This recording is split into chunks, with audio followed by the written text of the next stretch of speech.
this is a woman that has been through the ringer, and she's speaking from her own lived experiences. And she's telling you that in most women's minds, nice guys finish last because women often choose, when having an option to choose for themselves, which we largely see happening in the Western culture today, women often choose the thing that's not best for them. They'll pick the thing that's fun. They'll pick the thing that they think that they can change. They'll pick Tupac in a suit. They'll pick the guy that they know is not best for them, but hoping that he evolves. They'll even slut it out. They'll have a whole phase. They'll do a lot of different things. But then when I come up and I say, hey, listen, you probably passed on the man that was best for you. You probably passed up on the man that's best for you. Most women have passed up on the man that's best for you. Most of them will admit it, and then some of them that's in denial, and they haven't really come to terms with what's happening out in these streets. They will deny the fact that that has happened, but they know that it is true because most women have somebody that they got in the friend zone, and chances are the guy that's in the friend zone is the guy that's probably best for you, meaning that he's there for you. He sees you going through all of these things. He's even enduring through a lot of the suffering that you're going through, hoping that one day he'll be able to catch your attention. He's doing all of the things that's best for you. And then they don't want that guy until they ultimately get into a phase of their life where they realize that they're no longer wanted, or they hit the wall, because we know that the wall is largely undefeated. Some of them crawl over the wall and then they catch them a step, or they catch them a step crash dummy. But for the most part, the wall is largely undefeated. And so they'll get to a point in their life where they feel like they want to settle down, and hopefully the guy that they should have picked in the first place before they decided that they wanted to let everybody else and their mama have a piece of them and ruin them, and then they're trauma bonding and starting to bring all of these things because they can't unsee what they saw. So they bring a lot of their relationship issues and problems and traumas, and that guy got to try to peel back the layers and make sure that she's whole. And then that's what these women are championing. That's what they're advocating for you to do, is take her at her worst when she decides to raise her standards, despite the fact that her value has diminished in the eyes of the public. But then you're supposed to value her differently, and then you're supposed to say, well, one man's trash is another man's treasure. Listen, bro, the fact of the matter is she's telling you this, is the things that women want initially is not the thing that's best for them.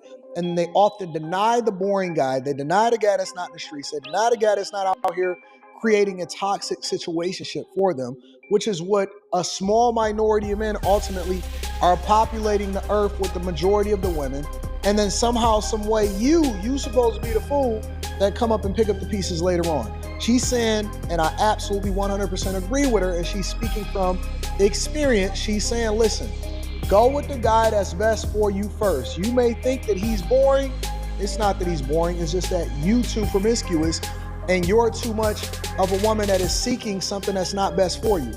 Pick the guy that like to be home. Pick the guy that's not trying to be all in on Instagram and every single chick's DMs. But pick the guy that picked you, and then align with the person that's equally yoked. That's the thing that I'm really trying to understand. Where did we get all of these crazy standards? I was going to take my son grocery shopping. You know where this is going, right?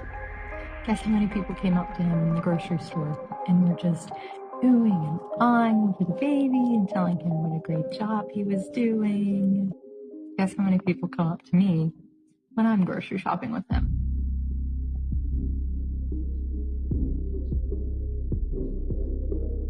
The contradiction. This woman just sat here and said, oh, all these people be coming up to my husband when he's in the store walking around with our son shopping. You know how many people come up to me? Zero. She's upset that nobody come up to her when she just made it blatantly clear that she didn't want anybody to approach her. Because I just had a man approach me in a parking lot, and it went fine. And I'm going to tell you why it went fine and how to address it, because it was in a book I read, and this is how you're supposed to address it, but it scared me. I'm literally shaking. So this guy, I am alone with my son, by myself, a woman, and a male approached me in a parking lot. He's, excuse me, miss, and I don't know why in the hell he was approaching me or what he was trying to do. And before he was probably 30 feet from me when he said, excuse me, ma'am. And I turned around and I literally yelled at him and I said, do not approach me. And he immediately started going in the other direction. And I just kept saying it over and over and over. I said, do not approach me. Do not approach me. And he, of course, got what the F did it? Like, he started cussing and yelling, like, what's your problem? And I looked at him, and he actually then crossed a couple cars down from my car. He didn't come anywhere near me. He crossed a couple cars down from my car and was like, continuing to cuss and say, what's your problem? And I say, you do not approach women in a parking lot. I just kept saying, do not approach me. You do not approach women in a parking lot, like yelling it. No male should ever approach a woman in a parking lot. Ever. No male should ever approach a woman in a parking lot. And if a male does approach you, you need to turn around and use the strongest voice that you can possibly use with them. Don't be polite. They need to literally screw off. No male should be approaching you in a parking lot. Women have created this environment where men have to be very, very cautious about how they deal with, talk to, interact with, because we know too much. We've seen too much. We've seen too many people get accused of things. Women have basically advocated for equal, and so now they are basically men, and they show aggression. They show, all of these different factors and things that women have created as far as the environment that men have to exist in that then contribute to whether or not you're getting approached. That's number one. Number two, I believe that social media has contributed to the inability to communicate effectively in person. I tell people all the time, you need to get outside, you know, talk to people, network, and they say, "Oh man, you got to get outside to just go talk to people while you outside." And I'm like, I get confused. It's like, okay, so wait a minute. Me telling you to go outside and be outside and interacting with people automatically means that you got to go and talk to them? No, I mean, they do what you, and it's like, it's a gulf.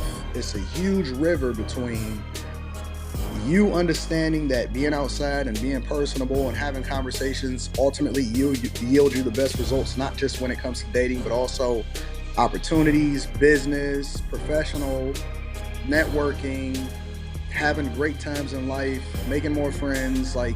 But people are so used to only shooting a shot on DM or spending the majority of the time in their phone.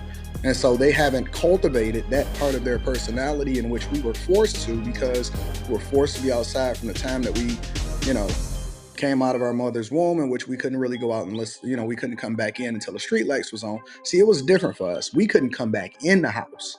Like, once you go outside, don't come back in unless you're willing to stay there. And that was the rules.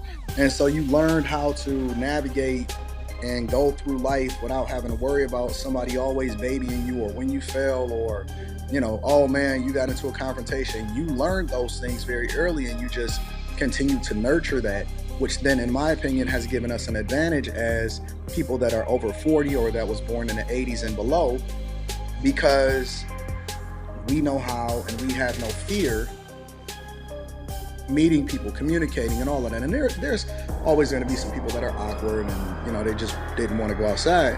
But, if you take those two contributing factors alone, the fact that the environment has changed in which women are no longer approachable in the same way that they used to, and on top of that, the fact that we have a society that has now been trained to be outside of the reality and only live within this metaverse we call the internet and social media, now that factors into it. Three, women are just gonna have to start shooting their shots. You gonna have to go for what you want, because closed mouths is not gonna get fed anymore. Guys ain't tripping off of y'all. They ain't stunting you. They ain't desperate for you. And a lot of guys got options, and more importantly, they can look, have fun, and ain't even tripping about not touching, because they also understand that, you're not really the prize also. And so I think that a lot of women overinflate the value that they have, and that they think that they can operate in a modern society, but then, do what they want to do, but then still hold these traditional values as though we don't see the difference between y'all, and I don't think it has anything to do with intimidation. Maybe it does. So my point is I think that there are so many different factors that contribute to the fact that men are no longer feeling compelled in order to go up to you, train not to. You've created an environment that make it a little bit more hostile to approach you. And, we're different. It's a different space, a different time. People prefer to send DMs because they feel like it's also less rejection. And also, you just might not be that girl. Ain't nobody tripping off you. You know what I'm saying? But, people can go out and they can trip, and it ain't even tripping off of you. And it doesn't mean that anything is wrong with you or anything is wrong with them. They just don't care anymore.